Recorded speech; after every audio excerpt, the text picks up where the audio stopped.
bu baax a baax directeur de campagne bu grande coalition Gëm sa bopp également Mouhamed Diallo ñu ngi leen nuyu la dalal ci plateau bi. waaw maa ngi leen di fay permettre moom ma nuyu comme ni ko ñëpp defee samay co-débatteur di it samay kilifa di ay kàngam ci réew mi ñenn ñu ci bëri aussi yàlla dénkoon na leen fi ay ndombal tànk yu kawe lu mel ni notre doyen Ndiouga Sakho moom it mu def fi liggéey gu am solo ci réew mi yéen it ñu leen di ñaanal daal wax dëgg neex yàlla débat bi lépp lu ñu fi waxtaanee yàlla doon njëriñu Sénégal. ñu ngi lay jaajëfal ñu am fi également Moussa Balla Fofana nekk ki nga xamante ne membre du parti PASTEF co-auteur également du livre Les territoires du développement Ousmane Sonko nuyu nañ la dalal ci plateau bi. Fatou maa ngi lay nuyu di am mbégte ñëw seen plateau ça fait vraiment plaisir yàgg na ñu leen di suivre. Donc c'est un honneur d'être sur ce plateau mythique. di door rek di gërëm ñi ma fi fekk muy des grands frères muy des pères sax su ma ko mënee wax ak des confrères yu nga xam ne seen qualité ak seen expertise à chaque fois dañ koy saluer donc c'est vraiment un plaisir d'être sur ce plateau. un plaisir partagé ñu am fi également koo xam ne min na kër gi Amadou Sène Niang à chaque fois ñu soxla ko ci lépp loo xam ne ñeel na mbirum décentralisation dafay teew fii ci plateau bi nuyu nañu la Amadou Sène Niang expert en décentralisation. merci Fatou Abdou di leen nuyu di leen remercier ci invitation bi di nuyu sama président Mbacké Seck qui nous a guidés pendant nos moments de militantisme au niveau de la jeunesse du Sénégal di nuyu suma tonton Ndiouga Sakho li ñuy daje ci rencontre internationale yi bari na mu nekk une fierté pour le Sénégal di nuyu di ko féliciter Moussa Balla ci li mu publié bu yàggul les territoires du développement j'ai beaucoup aimé et je vous en félicite vivement di nuyu Mouhamed Diallo et je viens de rencontrer sëñ Saliou moom dama koy saako ñaan toujours si moom mais Fatou Abdou ngeen may ma dafa am benn candidat wàcc liggéey Tëngéej bu tudd Mbaye Seck mu touché classe politique gu Tëngéej bi yëpp. il est candidat élection locale yi ba démb def na campagne donc c'est un coup dur pour tout le monde ñuy ñaan suñu borom rek mu xaare ko àjjana nit ku baax la woon jàngat également que ne lii fii rek lay yem raison de plus violence bi nga xam ne dañ ci dugg léegi mu war a doon loo xam ne duñu ko gis ci gannaaw suba bu ñu duggee ci élection locale Serigne Saliou notre chroniqueur maison nuyu nañ la dalal ci plateau bi. merci Fatou Abdou maa ngi lay sant di la gërëm di nuyu vraiment suma xarit yi ma dajal fii Mbacké Seck Grand Ndiouga ak Balla Moussa Amadou Sène Niang aussi docteur Mohamed aussi di nuyu suñu téléspectateurs yëpp di doon leen wax ni vraiment namoon naa leen parce que la fois passée j'étais grippé. c'est vrai j'étais pas présent à l'émission. sa xarit bi moom namoon na la xam naa Omar Faye est-ce que du yow lay gellu sax moo tax tey ñëwul ñu ngi koy bàyyi xel bu baax a baax alors li ñuy waxtaane élection locale yoo xamante ne émaillé maanaam li ñeel violence fës na ci lool ci ay gox yu bari yoo xamante ne mën nañu ko tudd élection locale boo xam ne jaamaarloo bi dafa fës ci ay coalition te ci yooyu coalition bu fës alors monsieur Seck coalition Benno Bokk Yaakaar dañu ko ciy tudd saa su ne lan moo expliquer loolu et pourtant gis nañu ay kuréel yoo xam ne dox nañu ci du benn du ñaar pour que ñu bañ a yegg ci boobu violence. waaw Fatou Abdou man damay masawu nit ak njaboot yi nga xam ni yëg nañu ngaañ ci ñoom wala ñu dégg baat wala wax yu nga xam ni teggunuwul jóge ci nit dem ci ñoom te li ko sabab yëpp nekk politique nekk mbiru àdduna. le 23 day passé ñu dem le 24 donc lépp lu ñu mën a def waroon na mën a rafetoo parce que li andi jongante bi mooy collectivité territoriale mooy bopp moomeel yi naka la ñuy fexe ba nit ñi ci dëkk seen wàllu santé seen wàllu sport seen wàllum njàng ci juróom-ñeenti poñ lu ci ne ñu xool naka lañ koy gën a ñoŋalee ba ñu dëkk ci gox boobu jàmm ñu am jàmm nekk ci jàmm dëkk ci jàmm te loolu ñu fexe bépp doole wala xalaat bu nekk ci gox boobu ñëpp ànd liggéeye loolu bu nekkee loolu rek moo ñu tax a jóg xëccoo bi warul andi histoire warul am violence physique warul am violence verbale fépp fu mu am ak fu mu mënti jóge ñu ngi koy condamner en tout cas ñun Dakar suñu tête de liste Abdoulaye Diouf Sarr kenn déggu ko ci benn xeetu violence muy violence verbale muy violence physique du ci élection yi du lu weesu fépp fi mënti jaar kenn mësu ko vaar wala nga xalaatal ko jëf wala wax ju nga xam ni ànd na fitna ñun ci loolu la ñu tàggat ci département Dakar ba fukki commune ak juróom-ñeent yi ñu ngi ñaan yàlla jàmm jooju nga xam ne ci 19 communes yi violence bi ñu fa gis monsieur Seck coalition Benno Bokk Yaakaar dañu ko ciy tudd lu bari. jaadu na. waaw ci 19 communes yi nga xam ne tête de liste de la ville de Dakar c'est Abdoulaye Diouf Sarr. jaadu na mais xam nga ki jiitu toujours dans son comportement directement wala indirectement mën na influer ñi nga xam ne ñoom lay àndal di liggéey dama wax ni Abdoulaye Diouf Sarr nitu jàmm la c'est un homme de paix ci lii muy liggéey fii mu ne ci jongante bii ñu ne ak fépp fu mu mës a jaar ci liggéeyam muy COUD muy ministère de la santé wala yeneen ñaari ministères yi mu jaar jàmm la fa bàyyi ba ci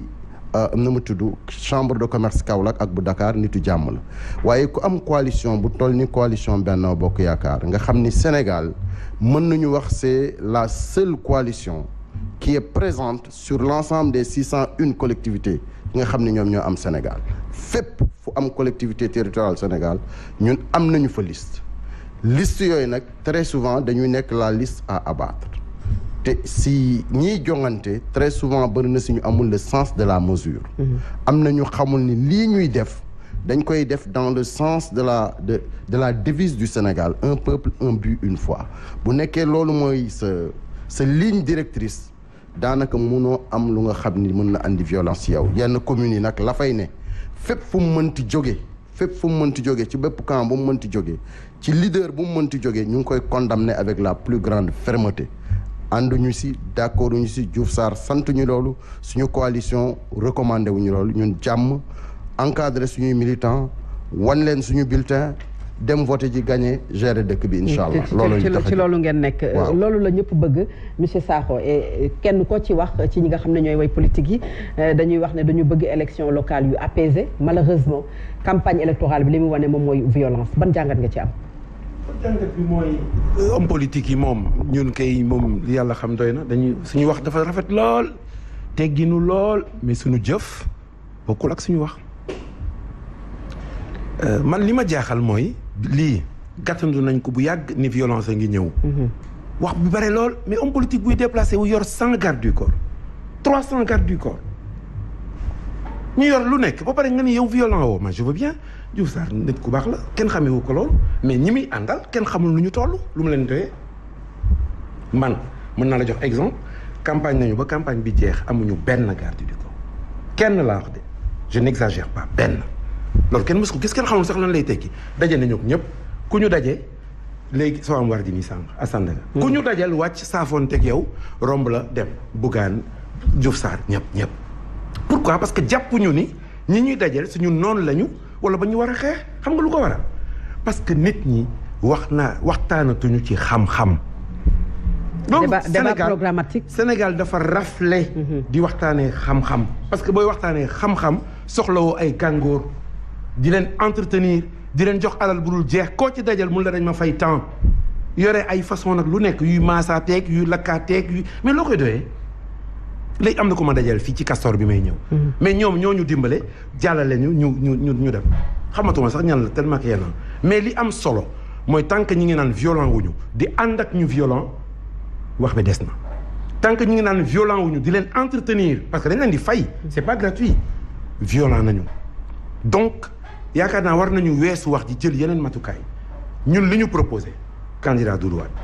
li ñu proposé mooy homme politique yi koo xam ne yow yaa violent budul yow it say mbooloo ñoo violent nañ la suspendre nañ teg loi boo xam ne yow bokkatoo élection pendant 5 ou 10 ans léegi mbir mi jeex. def ko comme football bi. déggoo li ma la wax suspension boo xam ne yow bokkatoo amul du may dóore parce que nit ki du dóore kilifa buy dóore da ngeen ko mos gis. mais njabootamay dóore mais bu njabootam dóore kan moo dóore. njabootam la responsabilité ci moom et alors kon nag tant que ñi ngi ànd ak gars yi te gars yi ñoom bu élection jotee rek ñu commencé entraîner commencé altéru ba leen ma ci ni may waxee. taxaw nag di xaar ni ñu koy wax kata am lii la ñuy dund. donc foo jaar da ngay gis nit ñoo xam da ngeen di ragal da lay wóor ni ñii duñu électeur duñu militant bokkuñu benn parti boo leen laajoon luy programme candidat bi xamuñu ko seen yoon nekku ci liñ leen di fay la ñuy jël par jour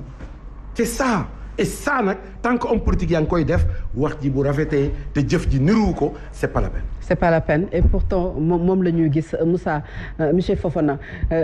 déjà kaddu yi cette violence bi nga xam ne am na ci élection locale yi yamul rek ci violence physique mais violence verbale membre du PASTEF gis nañu ay kaddu yu dox ci diggante Ousmane Sonko ak ki nga xamante ne moom mooy Cheikh Issa Sall ay kaddu yu dox ci Ousmane Sonko ak ki nga xam ne moom mooy Aliou Sall cette violence verbale bi nga xam ne gis nañu ko ci élection locale yi également yow ban jàngat nga ci am ndax amoon na ci place déjà. je pense que échange yi ñu gis Ousmane Sonko di ko am on ne peut pas parler de violence en tant que tel mën nañu wax ne il y a eu débat candidat bu nekk wax li nga gëm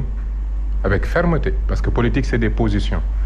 man je n'aime pas les hommes politiques yuy valser au gré du vent politique da ngay am sa ligne di wax xam-xam wax li nga gëm et je pense que au niveau de PASTEF ñun dañu cohérent sur cette question-là avant may sori ci wax ji damay jaale candidat bi génn àdduna dama koy def parce que biñ commencé wax ji ba léegi on parle de personnes Diouf Sarr Sonko candidat bu dem alors que yàlla xam na ne bu ñuy wax décentralisation dëgg derrière un candidat en réalité c'est un projet de société qui s'envole donc xam naa ne tey waa Tëngéej am na ñu nga xam ne amoon nañ yaakaar benn projet bu ñu waxtaane sur la base ci xam-xam pas ci pexem politique wala ci doole wala ci wax ju ñaaw wala ci violence symbolique wax nañu sànq liste on a vu comment lañu utiliser la violence administrative sur certaines listes ça c'est aussi une violence. Bien sûr. Une violence symbolique. Une violence injuste de l'État qui est censé détenir violence bu légitime l'État moo détenir le monopole de la violence légitime aujourd'hui nous vivons dañuy dund ay violence yu nga xam ne duñ ko teg ci dëkk j'espère que ne waxtaan wi ñuy am fii bi ñuy bokk tey dinañu apaiser nit ñi ndax ci jour élection lañ jëm li ñuy ñaan mooy na nit ñi wax ak askan wi projet décentralisation mooy nit ki su génnee buntu këram est-ce que am na du service public loolu décentralisation c'est quel est le service qu'on t'offre est-ce que am nga bus est-ce que am nga trottoir boo dox est-ce que am nga sécurité est-ce que sa doom yi bu ñu bëggee jàngi am nañ bus bu leen yóbbu est-ce que am nga service administratif de proximité c'est ça c'est est-ce que le citoyen a du service et est-ce que l'État permet citoyen bi à travers le conseil départemental mu wala conseil communal mu mën a discuter participer ci comment on prend les décisions c'est l'État au cœur du quartier mais c'est le citoyen au cœur de l'État loolu décentralisation et nous on a voulu innover bi ñu commencé débat bi qu'est-ce qu'on a voulu faire dañu génne livre teg mais voilà notre contribution pour ñun décentralisation c'est comment faire du développement avec nos territoires ñu bind un ouvrage on vous encourage xëy na ñu fekk ñu ci loolu le candidat yëpp en tout cas Yewwi Askan Wi ñu génne programme teg